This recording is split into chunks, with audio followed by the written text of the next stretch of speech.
Everyone, আশা করি আপনারা সকলেই ভালো আছেন।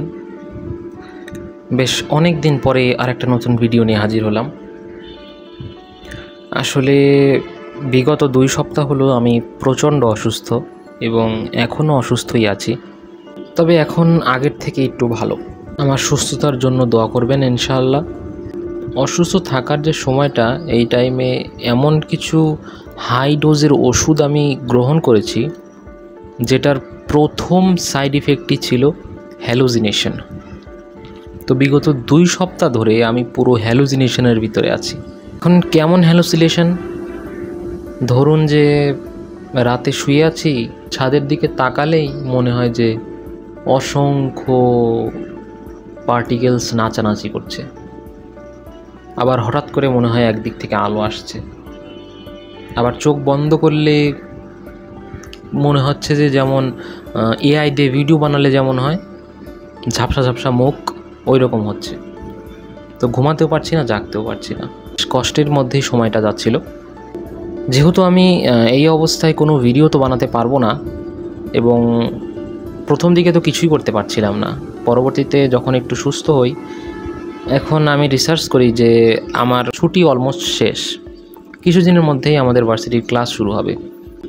তাই আপনারা জানেন যে টাকা কামানোর যত লিগ্যাল ওয়ে আছে সব কিছুই আমি একবার হলেও ট্রাই করে দেখেছি, কিন্তু এখনও পর্যন্ত আমার টোটাল ইনকাম 30 টাকারও কম, আর লস 2500 টাকা।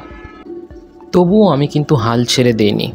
আমি এখনও ধরে আছি কিছু একটা হওয়ার আশায়, এবং নিজের সর্বোচ্চ দিয়ে চেষ্টা করছি কিছু একটা করার। কারণ সবাই যে গতানুগতিক পদ্ধতিতে যাচ্ছে, আমিও যদি সেই পদ্ধতিতেই যাই, তাহলে আমার জীবনও আর 4টা মানুষের মতোই হবে, 9 to 5 জব। পৃথিবী ঘুরে দেখার যে স্বপ্ন, এটা সত্যি করতে পয়সা লাগবে, এটা ট্রু। সেটার জন্য একটা ভালো সোর্স লাগবে। তো সেই উদ্দেশ্যে আমি লাস্ট কিছুদিন হলো এই বিভিন্ন ফ্রিল্যান্সিং গ্রুপগুলোতে আমার যে নতুন এজেন্সি CO2 প্রোডাকশন, সেগুলোর অ্যাড দিচ্ছিলাম।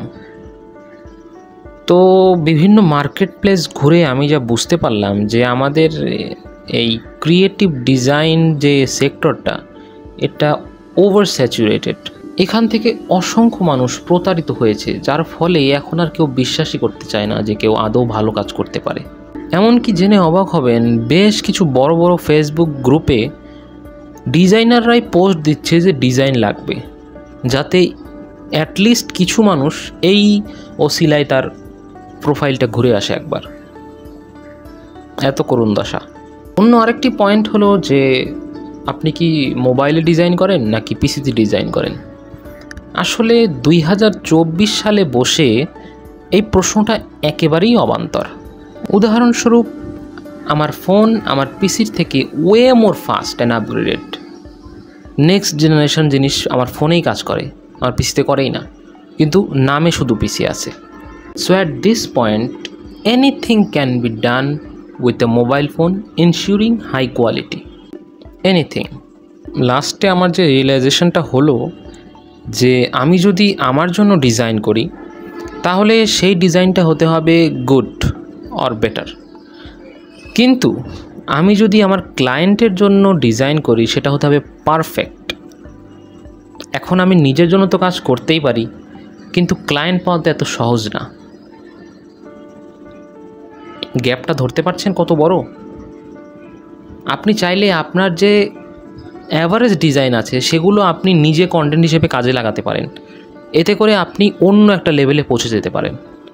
কিন্তু আপনি যদি আপনার বেস্ট ডিজাইনগুলো বিক্রির জন্য ধরে বসে থাকেন, সেক্ষেত্রে ক্লায়েন্ট পেতেও অনেক সময় লাগবে, আর হয়তো যে সফলতা আপনাকে আগেরটা দিত, এটা হয়তো দিতে পারবে না। তাই বলছি, নিজের ডিজাইন যদি ভালো হয়, তবে তার পূর্ণ উপয়োগ নিজের কন্টেন্টে করা উচিত। এতে করে সম্ভাবনার অনেক দুয়ার খুলে যাবে। সো এটাই ছিল মূলত আমার ভিডিওর আজকের টপিক। এখন আউট অফ দ্য টপিক কিছু কথা বলি, যে অলমোস্ট আমার ছুটি শেষ, এখন আমি পাবনায় চলে যাব। কিন্তু এখন যে থাকতে হবে হলো আপনার ম্যাসে।